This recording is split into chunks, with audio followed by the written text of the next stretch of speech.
Historically, the Silk Road was more than a commercial route. It was a corridor, connecting Buddhist monks from Dunhuang to Islamic scholars in Bukhara, Jewish traders in Isfahan, and Christian monks in Armenia.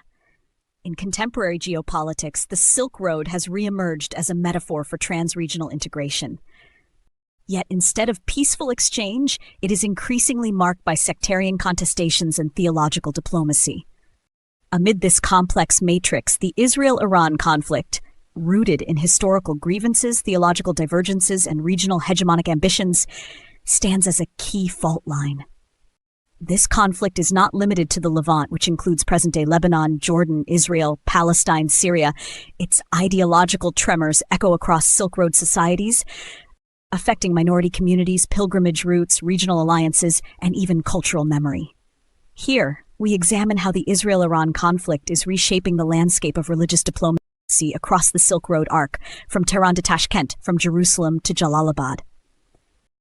The modern animosity between Israel and Iran solidified post-1979 after Iran's Islamic Revolution.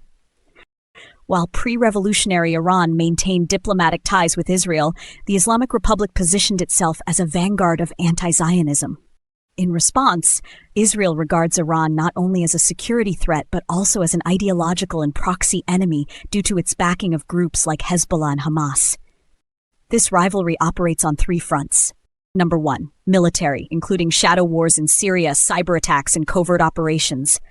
Number 2, diplomatic, Iran's isolation versus Israel's normalization with Arab states, e.g. Abraham Accords. Number 3, religious symbolic, Iran's positioning as the defender of Islamic holy sites versus Israel's guardianship over Jerusalem. It is on this third, often overlooked axis, religious diplomacy, that the conflict reverberates most delicately yet profoundly across Silk Road regions. Iran projects a form of religious soft power anchored in Shia theology, resistance discourse, and pilgrimage culture. Through organizations like Al-Mustafa International University in Qom, Iran trains clerics from Central and South Asia, Africa, and the Caucasus, hoping to forge an ummah of the oppressed. Shia shrines of Karbala and Najaf in Iraq and Mashhad and Qom in Iran are promoted not just as spiritual destinations but as geopolitical statements, sites that resist Western and Zionist encroachment.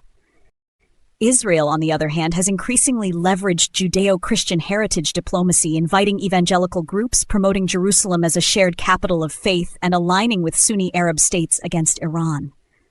This turn has created a Sunni Zionist axis, not in religious doctrine but in shared geopolitical interests, including curbing Iran's influence. Through its outreach to Muslim-majority countries in Central Asia and the Caucasus, Israel positions itself as a technological partner rather than a religious rival. Therefore, the Silk Road, once fluid network of religious travel, trade, commerce, and spirituality, is now increasingly militarized or politicized. For instance, Afghan and Pakistani Shia pilgrims traveling to Iran and Iraq now face threats from Sunni extremist groups. The revival of Jewish heritage in Uzbekistan and Georgia meets quiet resistance due to pro-Iranian clerics, branding it as a Zionist plot. Sunni tourists to Jerusalem from UAE and Bahrain are now caught between faith and foreign policy. In traditionally secular or Sufi-leaning societies like Kyrgyzstan, Tajikistan, and Azerbaijan, the Shia-Sunni divide, once dormant, is reappearing, often shaped more by the Israel-Iran conflict than by local traditions. Iran supports Shia minorities in Azerbaijan while Israel supplies arms to Baku. In response, religious identity becomes a proxy battlefield, often endangering local pluralism. In fact, religious diplomacy is now digital. Iran's clerical network issues fatwas against normalization with Israel, while Israeli religious institutions publish outreach content in Persian, Arabic, and Turkish.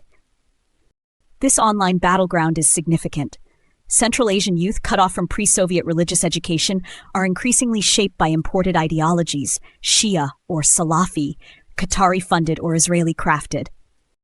Indeed, there have been new emerging alignments and religious undertones, which include: Number 1, Abraham Accords, wherein UAE, Bahrain, and Morocco recast Israel as a partner in Muslim-majority countries, symbolically challenging Iran's pan-Islamic rhetoric. Number 2, China's Belt and Road Initiative. China promotes religious neutrality and economic pragmatism, but is quietly forced to navigate between Iranian theological outreach and Israeli tech partnerships.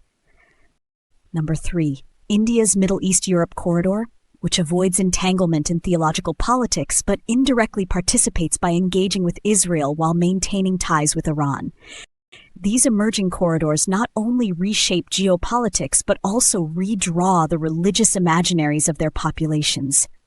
Mosques, synagogues, shrines, and seminaries become nodes of influence, some open, some silenced. For example, Azerbaijan, where arms and ayatollahs collide. Israel supplies nearly 70% of Azerbaijan's arms. Iran accuses Baku of being a Zionist puppet. Religious tensions manifest during Muharram processions, with Iran-backed clerics facing state repression. Equally in Uzbekistan, Israel offers agricultural, tech, and tourism investments. Iran funds restoration of Shia sites and seminaries. The government balances by promoting national Islam devoid of transnational ideologies. Altogether, the Silk Road, once a network of shared religious experience, a zone of mystical cohabitation. Today, that network is frayed by geopolitical fault lines. The Israel-Iran conflict, deeply theological in rhetoric and increasingly diplomatic in form, is shaping not just alliances but religious futures. What is at stake is not just faith under fire, but the freedom to practice, pluralism to flourish, and memory to survive in societies caught between shrines and sanctions, between sermons and soft power. Thanks for watching. Please do subscribe to our channel Sociopedia.